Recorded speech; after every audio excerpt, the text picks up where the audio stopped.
భారతదేశంలో నరేంద్ర మోడీని ఓడించాలి, దానికోసం ఇక్కడ ఉన్నటువంటి మీడియాకి డబ్బులు ఇవ్వాలి, ఇక్కడ ఉన్నటువంటి ఇన్ఫ్లుయెన్సర్స్కి డబ్బులు ఇవ్వాలి, ఇక్కడ ఉన్నటువంటి సోషల్ మీడియాకి డబ్బులు ఇవ్వాలి. అవన్నీ సోరోస్ నుంచి డబ్బులు వచ్చేసినాయి. వాటి ద్వారా మొన్నటి ఎన్నికలప్పుడు చాలా గట్టి ప్రయత్నం చేశారు. జోడో యాత్ర నుంచి అనేకమైనటువంటి కీలకమైన ఘట్టాలకి యుఎస్ఐడి నుంచి ఫండింగ్ వచ్చింది అన్నటువంటి విషయం తాజాగా బయటపడినటువంటి అంశం. అది ఒక ఎత్తు అయితే, అలాగే ఏదైతే తమ మాట విననటువంటి బంగ్లాదేశ్ ప్రధానమంత్రిని గద్దెదించడం కోసం, అక్కడ యూనస్ని పైకి తీసుకురావడం కోసం అక్కడ మీడియా ఇన్ఫ్లుయెన్సర్స్ వీళ్ళందరి ద్వారా చేసుకొచ్చింది వేల కోట్ల రూపాయలు. అది యుఎస్ఐడి నుంచినే డబ్బులు వచ్చినాయి.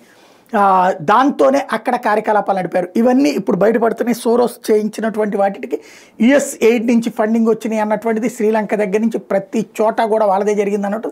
ఈవెన్ వెనుజులాకి సంబంధించి కూడా అధ్యక్షుని గద్దెదించడం కోసం $98 మిలియన్ ఖర్చు పెట్టారు అక్కడ ఉన్నటువంటి ఇన్ఫ్లుయెన్సర్స్ మీద, మీడియా మీద అన్నటువంటి విషయం ఇప్పుడు తాజాగా బయటకు వచ్చింది.